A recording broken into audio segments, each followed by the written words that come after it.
what is your emergency? Hi, my name is Kenneth. I live in Campbell, Ohio. Okay. Me and my wife were just on a dead body in our freezer. Dead body? Freezer up. Yeah. All right, it's okay, sir. Is it a male? Is it a female? I think it's a female. I need a Campbell police here right away.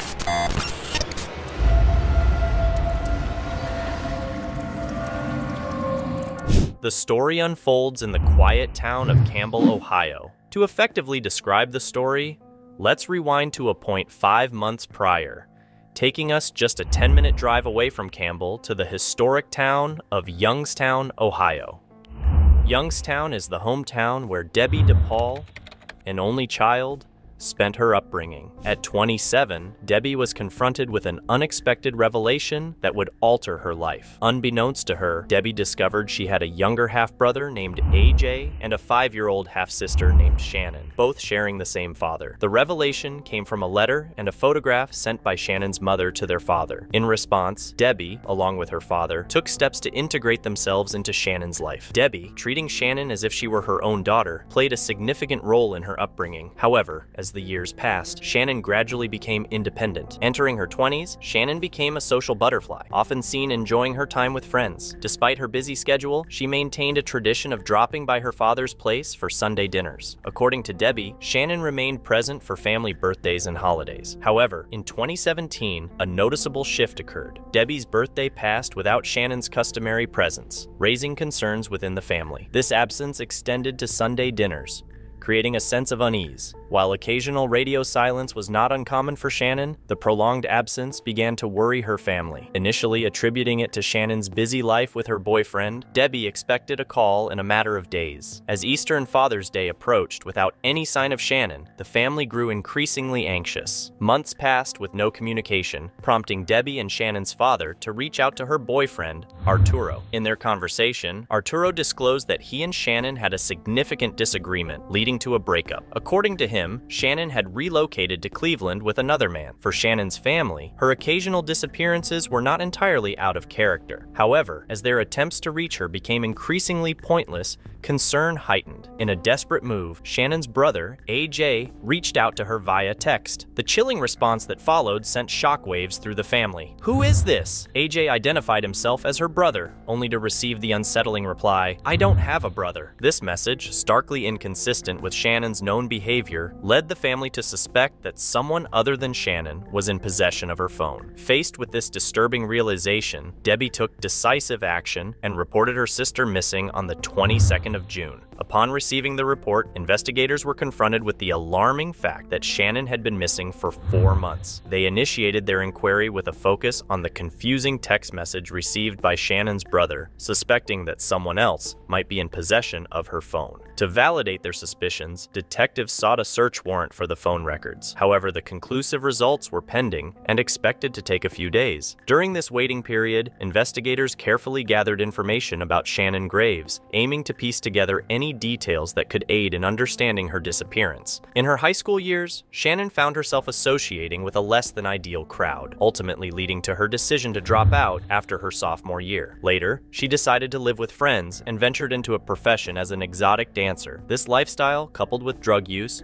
continued for several years. A significant turning point came when Debbie, Shannon's half-sister, introduced her to the world of hairstyling. Through this connection, Shannon saw an alternative and more positive trajectory in life. Intrigued by the view of a different path, Shannon decided to enroll in cosmetology school. Today, Shannon gets to graduate.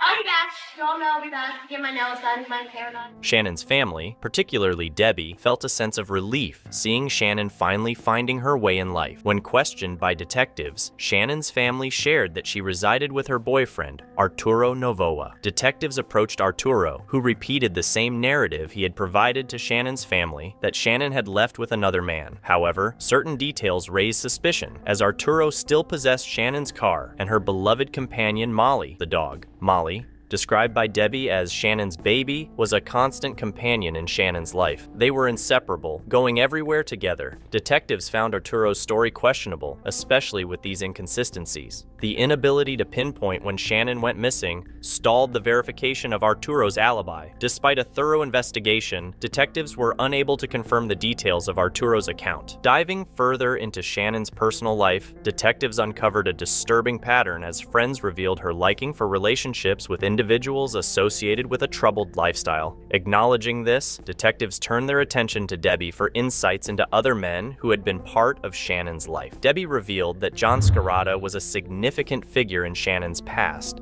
having been her boyfriend before Arturo. A swift investigation into John's background exposed a criminal history, including involvement in drug dealing. The relationship between John and Shannon came to an end when John was imprisoned. Investigators' suspicions deepened when they unearthed that John had been released from prison shortly before Shannon went missing. This revelation prompted detectives to bring John in for an interview. During the conversation, it became evident that John held genuine concern for Shannon's well-being. In the days that followed, John took proactive measures by closely monitoring Shannon's apartment and actively participating in community-led search parties. This unexpected turn in John's behavior creates a nuanced perspective on his involvement in Shannon's disappearance. Despite John's apparent cooperation, detectives maintained a cautious distance, uncertain of his true intentions. Through informal channels, John got wind of the burning of some of Shannon's belongings at a residence in Youngstown. A witness to this burning incident voluntarily visited the police station to provide an account of what happened. You have some information about this.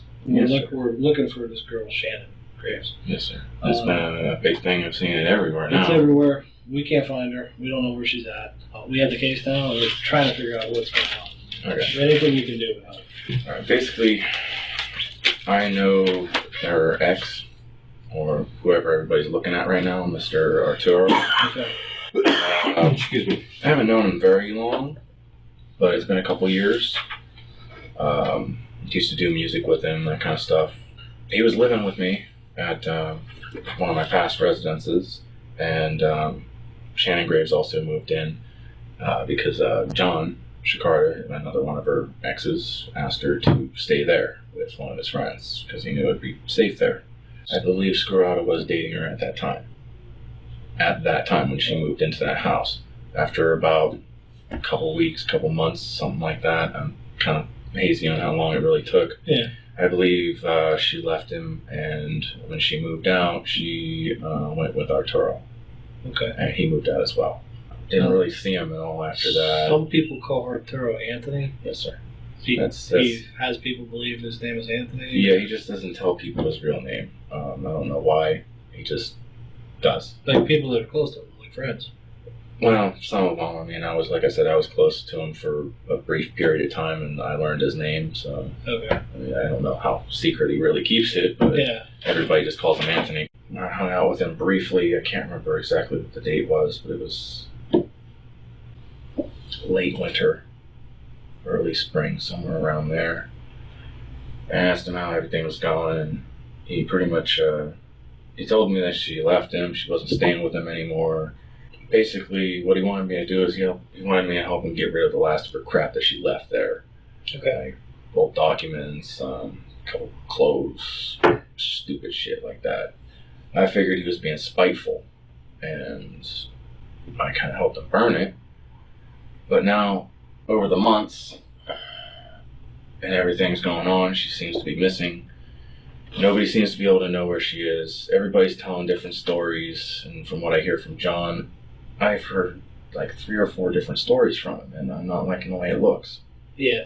And that's why I came into... John's been calling us around the clock. And, Yeah, well, he gave a damn about her. Yeah.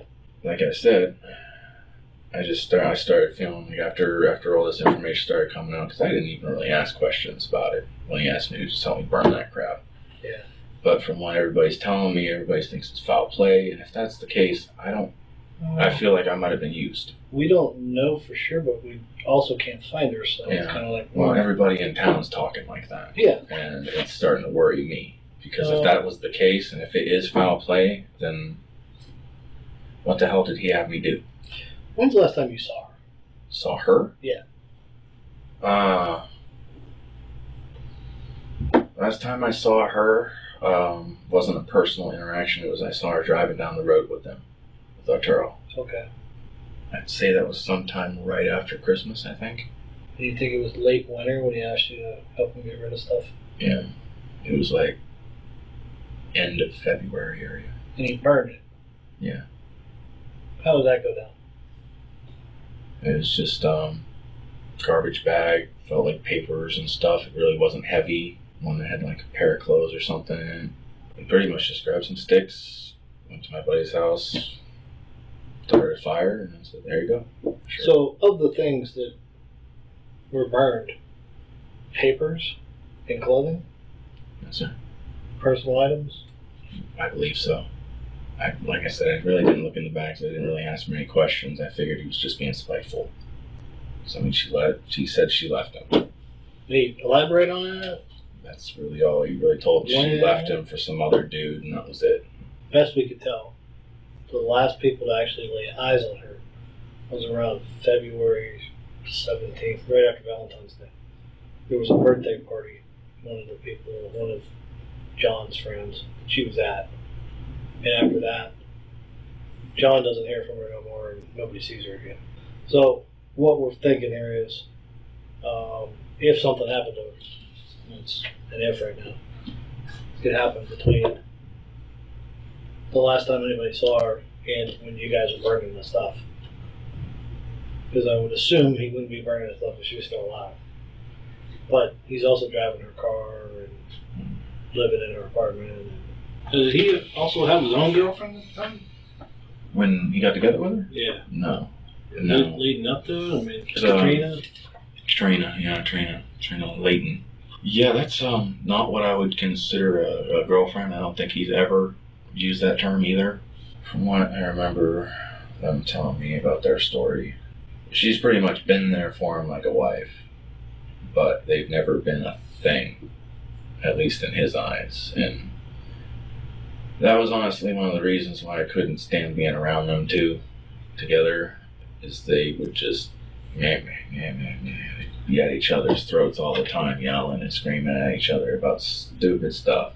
Are you talking about Katrina? Or are you talking Yeah, they would both, like Katrina and Arturo, would kind of just yell at each other over and over and over again about stupid shit.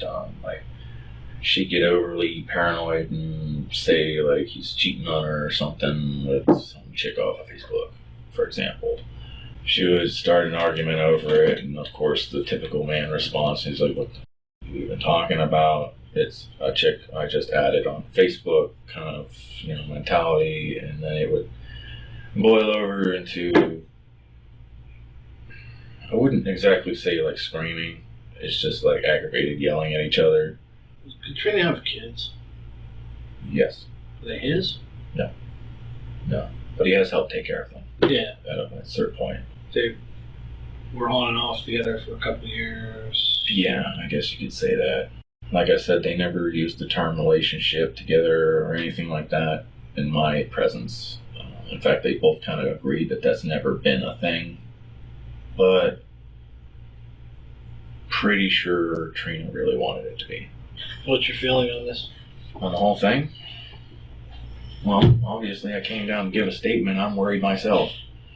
Like I said, if everybody at this point is thinking it's foul play, that's not good. That's not good for the situation at all. Over the following days, detectives carefully gathered statements and intensified their search efforts for Shannon. Simultaneously, the awaited phone records for Shannon's cell phone number finally arrived. The data, based on cell tower information, indicated that Shannon's phone adhered to its usual daily route to her workplace and back up until the end of February. Strikingly, this routine abruptly ceased in the following months. Further complicating matters, Shannon's cell carrier, noting no activity and a lack of payment, reassigned her number to a new customer. The investigation took a concerning turn as bank statements revealed a complete absence of activity since the end of February. Facing dead ends with the phone records and bank statements, both detectives and Shannon's family were struggling with a sense of hopelessness. Then, on July 29, 2017, exactly 5 months after Shannon's disappearance, a glimmer of hope emerged. In the nearby town of Campbell, a 911 call was placed, signaling a potential breakthrough in the search for Shannon. Mama, is your emergency?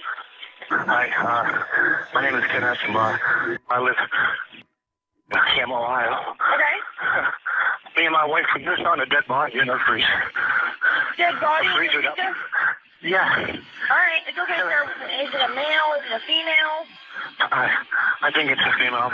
I need a Campbell police there right away. Responding quickly to the home on Devitt Avenue, Campbell police took the homeowners into custody and secured the scene. Given that Campbell had no ongoing missing persons cases, local detectives reached out to neighboring law enforcement agencies to relay the discovery of a female body. Youngstown investigators, being just a short 10-minute drive away, quickly arrived at the scene. They were directed to the back of the house and into the basement, where the floor was scattered with black trash bags and a chest freezer stood nearby. The black bags and a Home Depot bucket had previously been contained within the freezer. What awaited them inside those trash bags was nothing short of horrifying. The horrific discovery inside the trash bags revealed dismembered body parts, with every part of the human body present except for the head. Detectives, in their investigation, identified a tattoo on one of the severed legs. The tattoo, along with the overall description of the body, closely matched that of Shannon Graves. With a strong belief that the body belonged to Shannon, Youngstown investigators took charge of the case. Stunned by the chilling scene before them, detectives couldn't help but have suspicions about the couple who made the 911 call. The homeowners, Ken and Jill Ashen, were brought to the police station for a comprehensive interview as investigators sought to unravel the grim circumstances surrounding Shannon's demise. We were talking about what to have for dinner,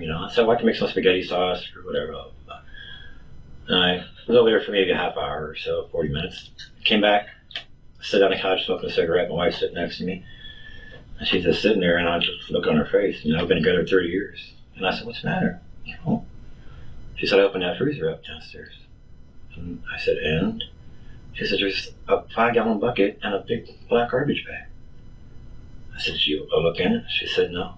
And she was like, "Thanks." I said, "You want me to go down and see?" She said, "Yeah." She went down and unscrewed the hasp. Why? Because she said, because she wanted to see if there was any hamburger in there. She didn't make spaghetti sauce. I think it was gnawing at her, got to her. and she wanted to see. But it's your house.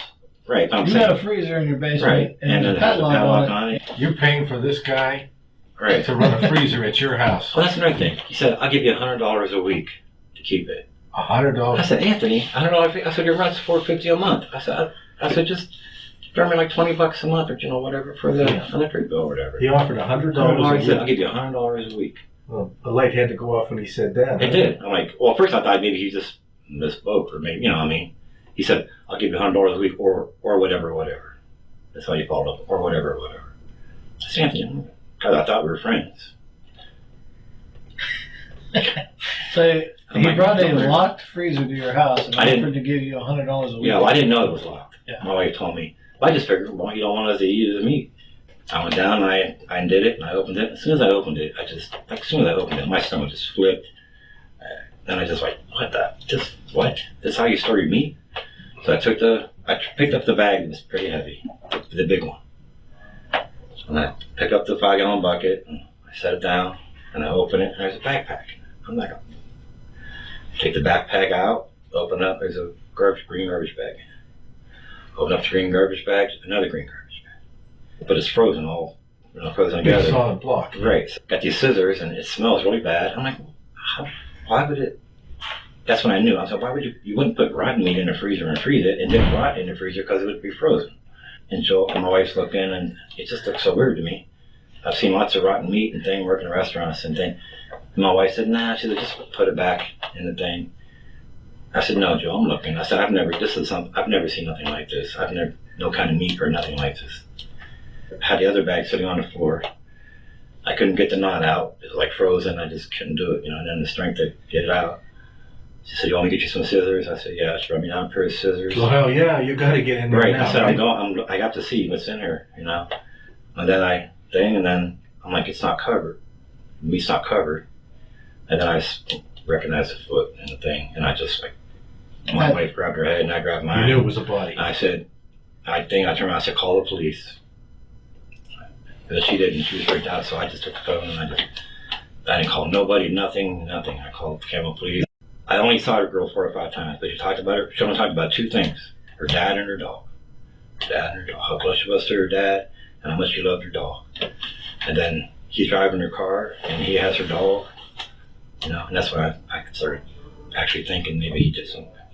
Because you handle things at the scene, we want to take a DNA swab from you. It consists of 2 cotton swabs in your mouth for elimination purposes. Or obviously we're going to be looking at the freezer and the body and the tools and all that. And when we start sending stuff in, they're going to want DNA from you and from your wife. And that's, you know. Whatever you guys need. You all right? Yep. Yeah. It's just like, you know what I mean? It's like outer space. I'm like in outer space or something. The detectives then interview Ken's wife, Jill. Jill Eschenbaugh? Mm-hmm. Jill, the reason we asked you to come down here is because you called the Campbell Police to your house today for some human remains you found. And we believe it might be related to a missing that we have here in Youngstown. We've been looking for a girl for a little while. Can you tell me what happened today? Today, my husband went over to his friend's house, and I was thinking about what to make for dinner. And I didn't have any hamburger in our freezer, so I thought maybe there might be some in there. So I went down, and I knew that the padlock was on that freezer, and so I took a little screwdriver down with me, and I just unscrewed it.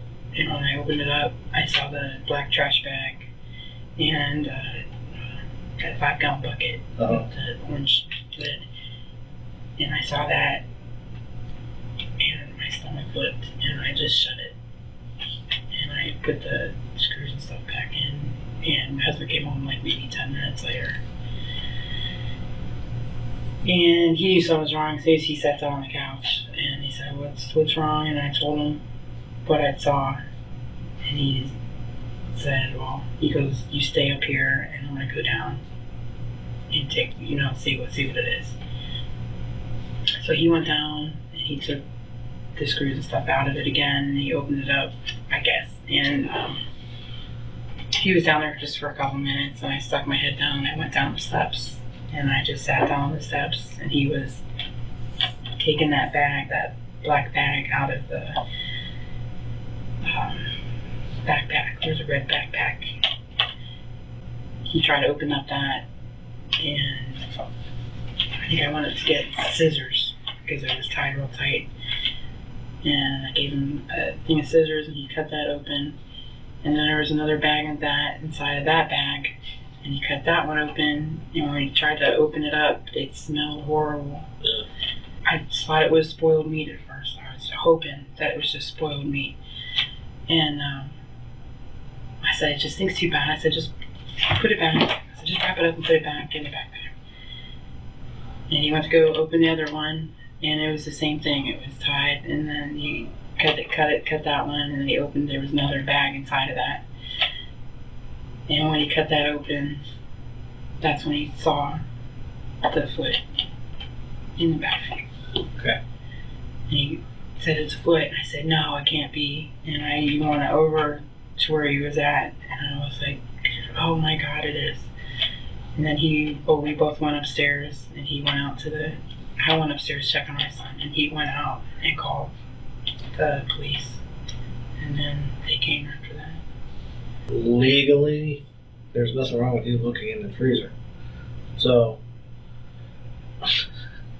it's not a big deal if you were like, man, I need to know what's in this freezer, and you open up this freezer. But, I mean, is that what happened? I mean, I really was just looking for stuff for dinner tonight. I really was.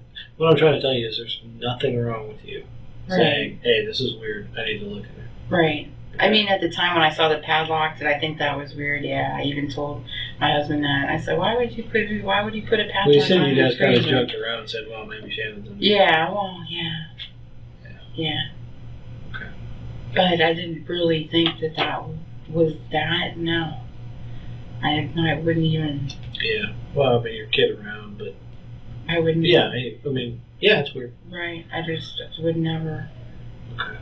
I still can't believe it. Upon finding consistency in the statements provided by Ken and Jill Ashen, along with a lack of apparent motive to harm Shannon, detectives released them from custody, turning their attention to the man who delivered the freezer to Ken's house, identified as Arturo Novoa, also known as Anthony Gonzalez, and Shannon's boyfriend at the time of her disappearance. Investigators took a decisive step. Relying on Ken's identification and the fact that Shannon's name was on the lease, detectives secured a search warrant for Arturo and his girlfriend Katrina Layton's residence, which happened to be Shannon's former apartment. The apartment search produced chilling discoveries for detectives. A large meat cleaver lodged in the front door frame raised immediate concerns. Adding to the evidence, they found a lease agreement signed by Arturo for a different property. However, the most incriminating find was an owner's manual for the same model of a freezer that housed Shannon's dismembered body. Further complicating the situation, detectives collected samples of what appeared to be blood on the apartment walls. This, combined with the freezer manual and other circumstantial evidence, provided enough grounds for obtaining arrest warrants for both Arturo and Katrina. The question is, where was she between February and July? I don't know. I didn't even. Right now, she's in your freezer. Well, that I didn't know. Oh, okay. You know, I told you about 10 times that the missing girl is dead in your freezer. I'm looking for some kind of reaction, but because You don't look shocked at all. yeah. No, it's not that. I'm just trying to process everything. Oh, okay. Let me ask you something. Forget all this. Did you kill her? Hell no. Were you there when she was killed? No. Okay. What? Well, sure looks like you did. No. What do you mean? It looks like I did. She's in your freezer, the one you paid for. So it kind of looks like you killed her. I can't sit in this room with the door shut. I'm getting claustrophobic. You used the small rooms. I didn't do anything to this girl. You used the small rooms. How are you going to accuse me of this? What the man? Detectives then speak with Arturo. Must be serious enough to pull me out of work. Yeah. I wouldn't do that if I didn't have to. I missed out on 4 hours of work today. Okay. Here's what I'm going to do. I'm going to read you your rights. I'm going to tell you what changed, and I'm going to have questions for you. You may want to answer them, you may not. You may have questions for me. I don't know. You're definitely under arrest. I wouldn't have sent them out there if there wasn't a warrant for your arrest. Let me start out by reading your rights. I don't have to answer anything now, even though I'm signing this, right? But No, it's just correct. allowing me to question. Yeah. Okay. You don't have to answer anything you don't want to. Okay. The other day I asked you about the rumors about you burning things up. Yes. Okay. You told me you did. Correct. Okay. Is that still true? Correct. You did not burn things up. I did not. Okay. Did you, at any point, take a freezer to a house in Campbell? I did not. You did not? I did not. Okay. So you didn't go to Kenny Eschenbaugh's house on Devitt with a freezer, with a padlock on it and put it in his basement? I did not. You did. And leave and go get an extension cord and plug it back in. You didn't do that? I did not. Okay. Okay. So, up until now, has anything we talked about not been true? Everything. The last time you saw Shannon was when? I Can't don't remember. even know. Like the end of February. Okay. You have no idea what became of her? Where I she do ended not. up? I do not. I have said this to everybody. Okay. When I told you the other day at your house that some people who were acquaintances of yours said that you burned things up. Okay. Okay. Now, I don't understand how, like, acquaintance of who exactly means. Because I don't know anybody that she personally knows. Which was talking about your people that know you, not her. Oh. Okay. People that know you said this, that you burned things up. Now I have people that know you saying you brought a freezer to her house. When they opened it up, guess what they found? What did they find, sir? Why do you think you're here? The charge is abuse of a corpse. Excuse me? Abuse of a corpse? Are you being serious right now? I'm not fooling with you, man. You're 100% serious. I would not make right this now. up. Yeah, absolutely. I don't believe it. Well, I wouldn't be sitting here with you at, 10 o'clock at night now if I wasn't talking about a body in a freezer that you brought to a guy's house. No, I'm making it up, man.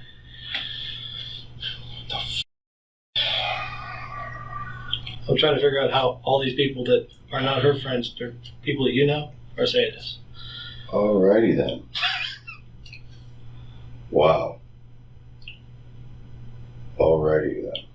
With Arturo maintaining his denial of any involvement, detectives turned their attention back to Katrina for further questioning. I wanted a new freezer for the house because we needed it for the fridge and the freezer. Katrina, he's gonna say he doesn't know nothing about no freezer, and you're making that up. Well, then how did her body get in a freezer over to Kenny's? Exactly. I don't know that. I mean, I gave him the money. I thought he was buying one. I don't know. Listen, if you gave him money to buy a freezer, and there's a freezer. It was supposed to be at the new house. That's all I know. I know I didn't kill her. I have kids. I have a job. I know I didn't kill her. All he's got to do is trade you for him. That's it. You see where this is going? You understand we're at the end of this road? So what am I supposed to do? Just tell the truth. I don't care what you said before. Just tell the truth. Tell us what you know about everything. Stop doing this and just tell the truth. It's not going to get better. No, I know that. Okay. I just know I gave him the money to buy the freezer. I thought. Trina, tell me everything you know about everything. It's the only way to fix this. I just know what he told me. I don't know what he did. Tell me what he told you. When I moved in, he told me that she was gone, that she left with some guy in his car, and that. I'm sorry.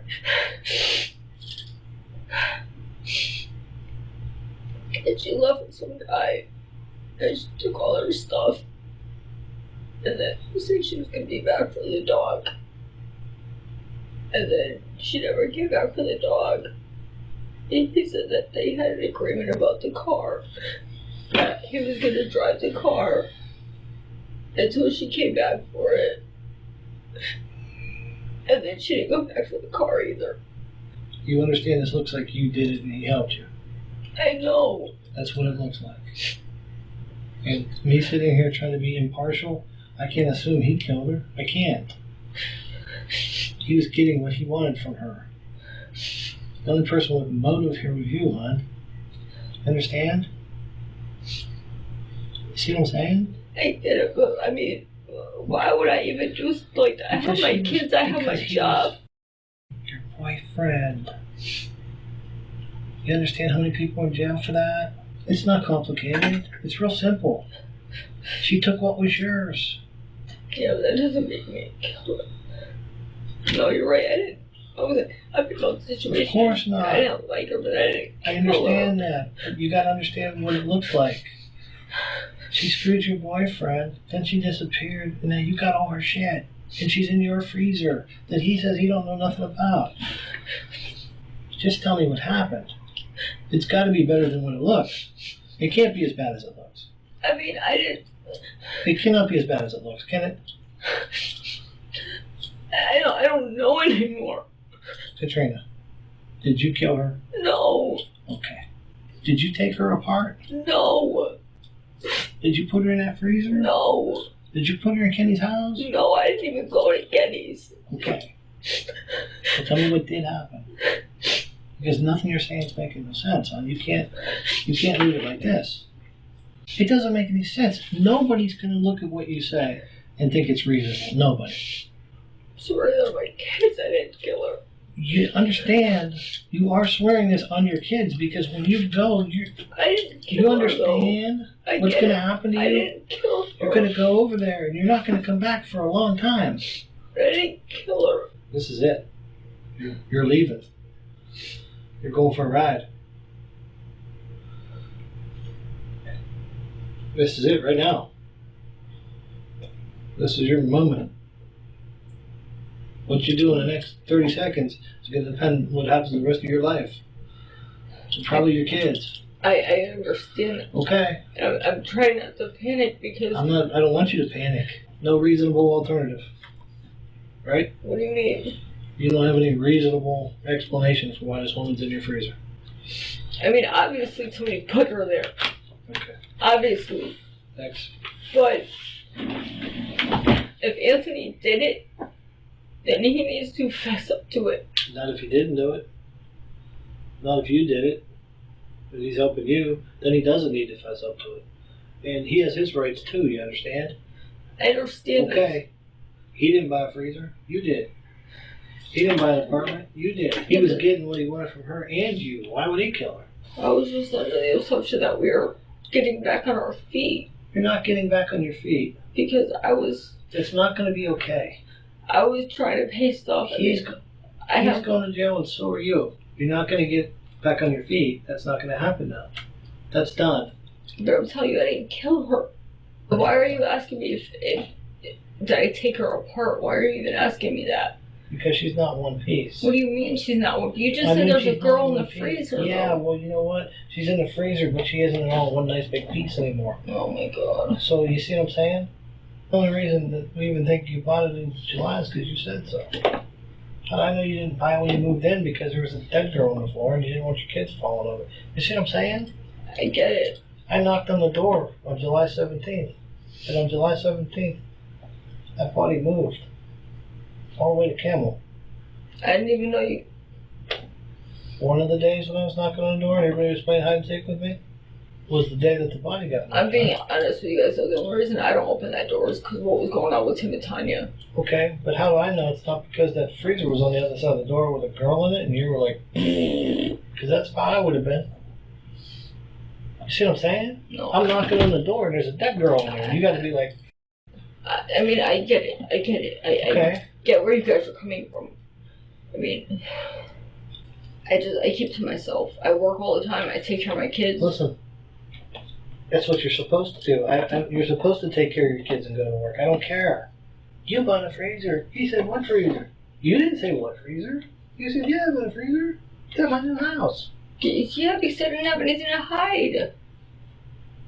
Except a dead girl who used to be banging your boyfriend, and now you got all her shit.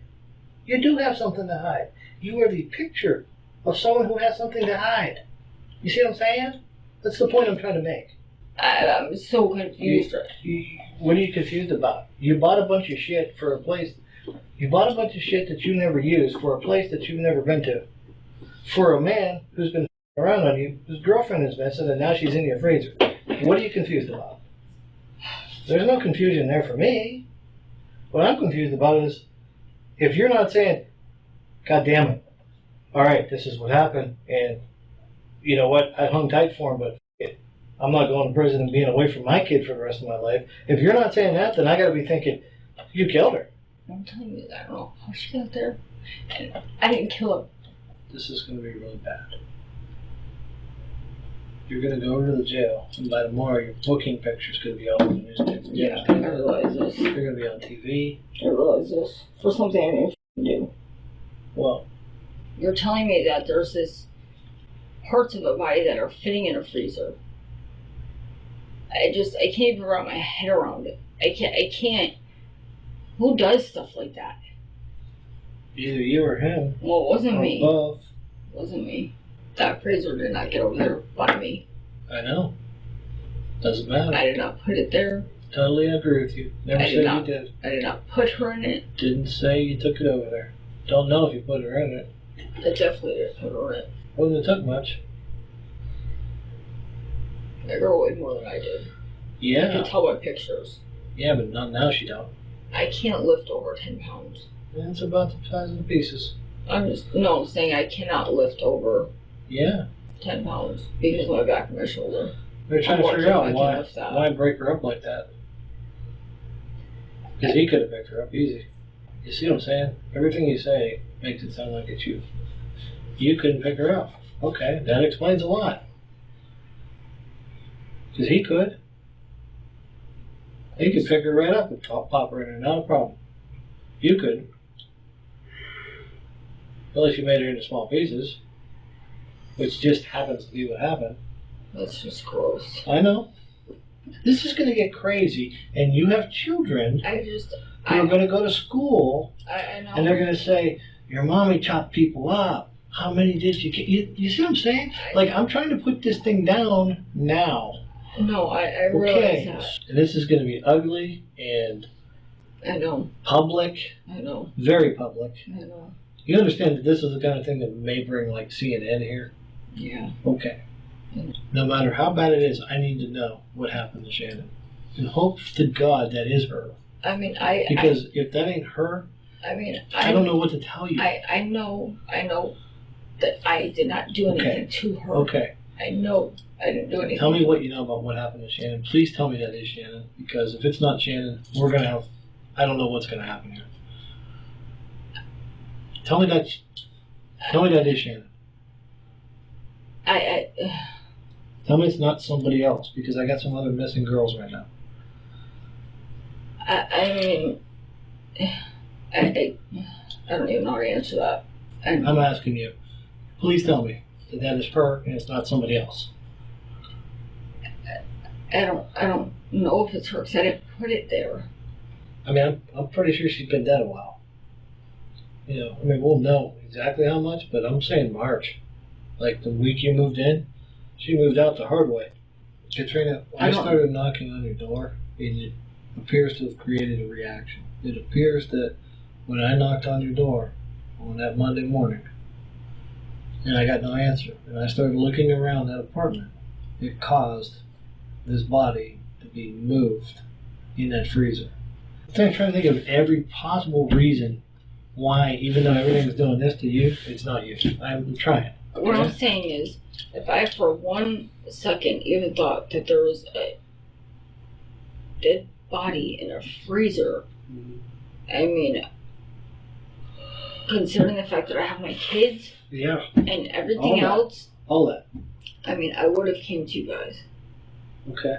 Because of the fact that that's my kids, that's, you know, my job, my career. Like, I know, I'm just, this is how it looks. I get that. I just don't, that's her in there. I didn't have nothing to do with it. Oh, it's not her in there. Did you have something to do with it? I didn't have nothing to do with it either way. Okay. You have anything to do with the girl in the freezer? No. Okay. I don't have anything to do with the fact that she's dead, that she's in the freezer, or how she got over there. Here's what I'm telling you. Okay. Here's what I'm telling you. Okay. I want to be able to go home to my kids. Well, I understand that, but you got to understand something here. I'm not about to trade. I mean, how would you feel if somebody said, well, I just want to go home to my kids, so I'm going to tell you whatever you want to hear? No, that's not what we're doing. That's not Listen, what I'm when doing. I talk about... That's not what I'm doing. I'm talking about bolt of lightning, knock me off my horse kind of shit is what I'm looking for. This is what That's what I'm looking for. Okay? And you got to understand, you may have a problem here anyhow, depending on what it is you got to talk about. I need basically to know what to do to be able to go home to my kids because I had nothing to do with this. Well, I had nothing here's what I'm going to tell you. What do I do? With everything I know right now, you're going to be charged with abuse of a corpse. And you're going to go tonight. The longer this goes on, the more it looks like you're just doing what you got to do to save your own ass. And I'm exhausted. I mean, I'm sorry, but it's been 8 hours and that's it. That's all I got. You may come out of this fine. I kind of get the feeling you won't, but you may. It happens. What I think might happen here is you killed this girl. I didn't kill her. Okay, well, listen, it's not that I don't believe you, but I don't believe you. You see what I'm saying? Because I have to keep that as a possibility. You guys are neck and neck on the finish line here, you know what I mean? And what it's going to come down to is who says what first, period. That's what it always comes down to in these kinds of situations. No. We're past the part, this thing, this reuniting thing, you got to know it's done, right? Like, no matter what happens after today, this is done. You and him, you're not going to end up in the same place. I don't think. So unless you got that lightning bolt, we got to go. I am exhausted. I feel like I got into a mess that I didn't expect to get into. Well, that's what everybody's saying. That's what. And I don't. That's what Andrew's saying. I don't. Poor Andrew's like, I think I helped him get rid of the dead girl stuff. Because he thought we were arresting. The whole situation scared me. I understand. The whole situation scared me. Listen, I get all of that. If you told me right now this is what really happened, I would completely understand you. Because this kind of thing doesn't happen to most people every day. Just because I go through it 12 times a year doesn't mean you do. You know what I got a saying? I like to stay in this room until you tell me the truth or you ask for an attorney. And I don't like to walk out that door until I have the truth or you ask me for an attorney. So what I'm going to ask you to do right now is this. Stop everything else. 2 things. Tell me what happened or ask for an attorney. Because I'm not going to be able to rest knowing that I didn't stay in here as long as I possibly could with you. So which way is it going to be? You're there. I can see it. I can look at you right now and tell that you are about had it with this because I am too. I just... Either tell me the truth or ask for an attorney, please, so we can end this because this has been way too long. Even I think you've been in this one too long. I'm really scared that I'm going to go to jail. There's something I need to do. Okay. I will tell you that I will keep working every possible lead to do one of 2 things, because I have 2 jobs, to either catch you for what you did or free you for what you didn't do. I have 2 jobs. Now, in the meantime, one of 2 options here. Tell me you want to stop talking, you want to speak to an attorney, or tell me what it is you've been holding back. Because if there's one thing I know from being in this room with you this long, you've got something that you're not telling me. And I don't know how bad it is. At this point, it really doesn't matter.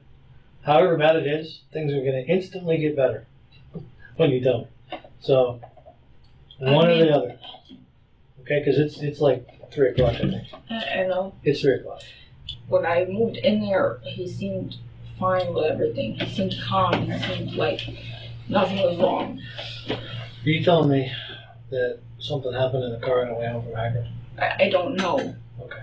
I'm asking you what you're telling me because you just pitched out a totally new scenario that you haven't said up until now. I don't know if that's what happened. And did he get in the fight with her in the car on the way home and dump her body, then have to go get it? Is that what you're saying here? I mean, it could be what happened. Is that what happened? Because that is such an abstract thing to pull out. But the good thing about it is this. Nobody put that in your head in this room. So if you're saying that, that is such an oddball thing to pull out of your butt to say that it's believable. I feel like it's a possibility. Okay. Well, why would that be a possibility? I mean, just because they used to both get drunk all the time. Coming home from the Okay. bar. Did he tell you something happened on the way home from the bar? And then he dumped the body somewhere? He didn't say that he dumped it, but he said that they got into an argument. On the way home from the bar? Yeah. And what happened? And he just said that they got into an argument. And I asked him, what happened, and he said nothing, just everything's fine. And then, shortly after, that's when we moved in, and she was nowhere to be found. Okay. And I hadn't seen her since. I mean, I might have to get an attorney. I don't know, because I don't have enough information for you. I don't have exactly what you're looking for, I don't think. I don't really know. I think you do. I think you do. It's just I think you have the ability. He never flat out admitted anything I to think me. when you start talking about rides from Akron and fights in cars and bodies dumped, I think you have the right information. I don't know why we would go that far down that road and stop, but like I said, it's really late. So, I don't know. So honestly, I can't say that he killed her because he didn't admit to me that he killed her. Okay. So do me a favor here. You want to talk to the lawyer? I mean, do I need to? I'd like to end this. So if you say lawyer, I can end this because I'm exhausted here. I mean, I guess. Yeah. I guess. I don't know what else to do. Okay.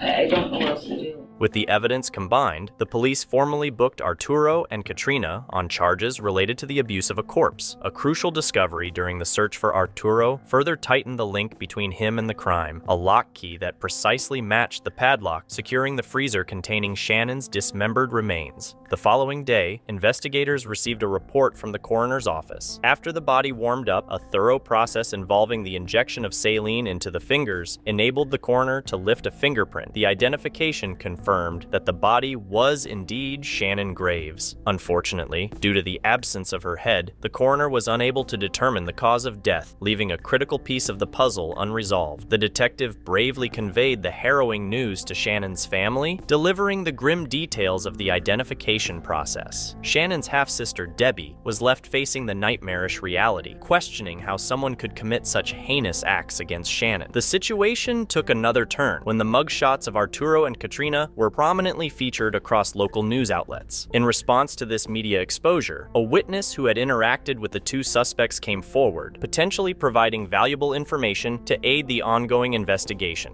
So, the reason you're here is you saw our people on TV. Yep. Okay. You saw Katrina Layton and Anthony Gonzalez. Yes, sir. He made some kind of internet order. Yes. What they shipped to Walmart to save on the shipping. Yes, sir. And it came in batches, not all at once. Not at once. But by the 11th of March. Yes, sir. All of the items that he ordered Were in. And Yes. what were those items? They were bottles of sulfuric acid. I don't know if it was like drained sulfuric acid. My paperwork just said, Sulfuric acid. Yes. All right, bottles of them. Yes. Anything else? No. You either have to give me an order number or a photo ID. Okay. So You verify are. that you didn't give somebody's stuff To the wrong somebody person. else. Correct. And then your real customer comes in and you're like, hey, where's my stuff? Correct. Okay, that makes sense. So on the 11th, you're working. Yes, sir. And both of these people that were on TV, Katrina and Anthony, come to the place Yes, sir. and tell you that they'd been there the night before, Yes, sir. that they couldn't get what they ordered, and now they want it. Yes. Okay. So now you're looking into the order. Yes. And what happens? So then I go, obviously your name is not Chicken Man. I cannot give you this order. Okay. He goes, my phone must have auto-filled it in. Gotcha. Okay. Possible it happened. I go, but I still can't give it to you because that's not your name. I go in there, his email was chickenman at Gmail or something, So I said, okay, let me go discuss this with my manager and see what they say about what we can do. Okay. So I go to AP because this is I have already contacted them about the crazy boxes under Chicken Man coming in. So they knew. They wanted me to come in there when they came in. So I did. So I go in there and she looks at them on camera. She's like, okay, do they see? I'm like, they seem a little funny, but said their drains clogged. And that Chicken Man was her email. She said, okay, so can they add an alternate pickup person? Because that's something you can do too. So if you can't make it in to pick it up, you can go back into your Walmart account and you can add somebody to pick it up for you. Okay. I will add their name to their account. Right. I said, I don't know, I could see, it sometimes that does take 24 hours to update. AP wants a proper identification of Correct. somebody on this. Right. Okay. So I said, okay, that's fine. So I went out there, I said, if you guys can add one of you guys' name to the account to properly pick it up, then I can properly release it to you. Katrina's like, okay, and she added her name to it. From her phone? From her phone, right in front of me. Okay. I said, okay, well, it could take 24 to 48 hours to update. Sometimes it does. Yeah. But she got lucky. It went right through. Okay. So I said, okay. She gave me her ID. I looked at her ID. It matched. I So said, all right. she put her name in, Mm-hmm. authorizing her To pick it it up. Mhm. She did. Yes. Yes, sir. And then she gave you her ID to prove she was who she said she was. Mhm. And now you have proper ID. Yes, sir. Okay. At any point, do we ever identify Chicken Man? No. Chicken Man never gives an ID. He just stands there. Anything else you think is pertinent to all this? Or? It's just crazy. Yeah. No. It's like eating me. Yeah. To know two people can stand in front of you and possibly have done something so Well, here's what you need to know, okay? gruesome. At this point, It's scary. I believe this girl's already dead. So it's not, they didn't use this to kill her. Right. That's not what they did. But to know that Yeah. they were still standing in It front of you is. after they did it is Absolutely frightening because we were this creepy. close. Yeah, I know. And they looked at me like, how can you go about a normal day. As months passed, investigators carefully worked on building their case against Arturo and Katrina. However, as Katrina's trial date neared, she chose to take a plea deal. The terms of the deal required that she reveal the truth about what happened to Shannon. Later, detectives engaged in a third interview with Andrew Herman, discussing Katrina's version of events as disclosed through the plea deal. This is our third interview. We were asked to find you, get a third interview because of some new information in the case. When I came to find you, you and your wife asked if you need a lawyer. Said that it's up to you. You have a lawyer. Even though you're sitting here with your lawyer, I still have to read you your rights. We're getting a little more accusatory in our conversation here, and that's the reason.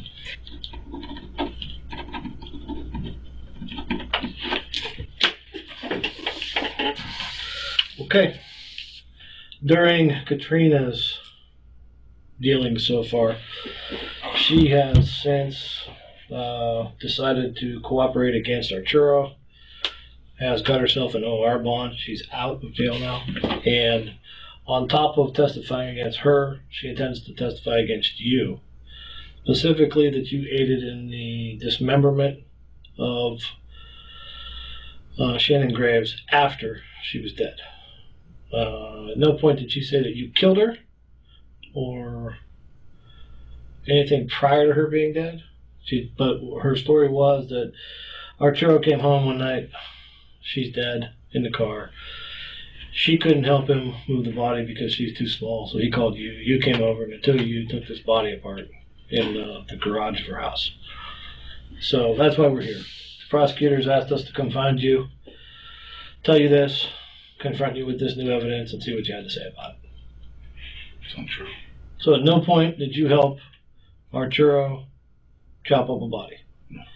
Katrina was specific about this, you being the one that helped him.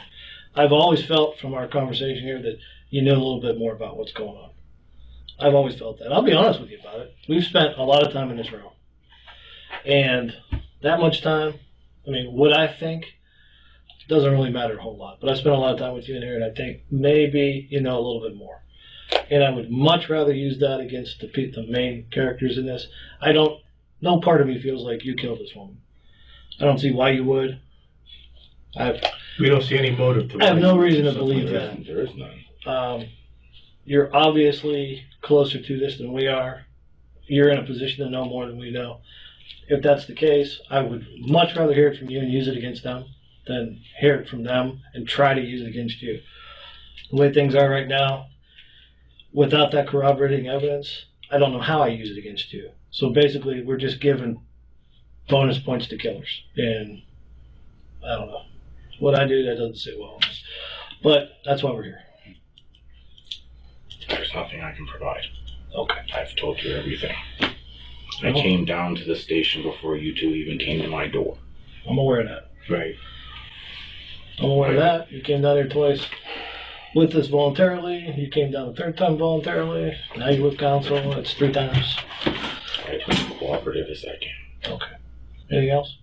Despite Andrew Herman's denial of Katrina's version of events, detectives pressed on in their search for additional evidence that could support her story. During this quest for more proof, they turned their attention to Arturo's jailhouse phone calls. In a surprising twist, detectives heard a familiar voice on the other end of Arturo's calls. It was Katrina. This revelation marked a breach of her plea agreement, as her communications with Arturo contradicted the terms she had agreed upon. When prosecutors were informed of these unauthorized communications, they quickly revoked Katrina's plea deal. With this development, Andrew Herman saw an opportunity and struck a deal with prosecutors. In exchange for his truthful account of what happened and his testimony against Arturo and Katrina, a new agreement was forged. Andrew's chilling account of the day Shannon was killed unfolds as follows. After receiving a call from Arturo, instructing him to meet at Katrina's house, Andrew entered the premises. Inside, Arturo revealed Shannon's lifeless body to Andrew, disclosing that she had been killed in her own apartment. Arturo described her gruesome demise stating that she was beaten to death with hammer strikes to the head. Under Arturo's direction, Andrew and Arturo proceeded to dismember Shannon's body using a machete. They then placed the dismembered parts into a 55-gallon drum. At this point, Katrina suggested the idea of using sulfuric acid to aid in the disposal of the body. The trio purchased the sulfuric acid, and, in an attempt to dissolve the remains, they removed Shannon's head and torso from one drum, placed it in another, and poured the acid over them. However, as later revealed by a detective, the sulfuric acid they obtained wasn't strong enough for complete dissolution. The group had unknowingly purchased an off-brand sulfuric acid that was not 100% pure. Faced with this setback, Katrina resorted to buying a freezer to house the remaining body parts, completing a disturbing sequence of events that would later become crucial in the investigation. Andrew expressed regret for his role in the crime. According to Andrew, his agreement to participate was driven by fear for his own safety, believing that he could be the next victim if he refused. In September 2018, prosecutors took a significant step by indicting Arturo Novoa and Katrina Layton for the murder of Shannon Graves. Faced with the possibility of the death penalty, the two defendants quickly entered into a plea deal. The legal proceedings ended in Arturo Novoa pleading guilty to 47 of the 48 counts, including the charge of murder. Consequently, Arturo Novoa was handed a sentence of 43 years in prison for his role in the tragic events. Katrina Layton, on the other hand, entered a guilty plea to charges of tampering with evidence, obstruction of justice, and abuse of a corpse. She received a sentence of 18 years. Andrew Herman, acknowledging his cooperation in the case, entered a guilty plea to charges of tampering with evidence, abuse of a corpse, and engaging in a pattern of corrupt activity. In recognition of his cooperation and possibly the circumstances surrounding his involvement, Andrew received a 12-year prison sentence. The overwhelming impact of Shannon's tragic end echoes through the lives of those who knew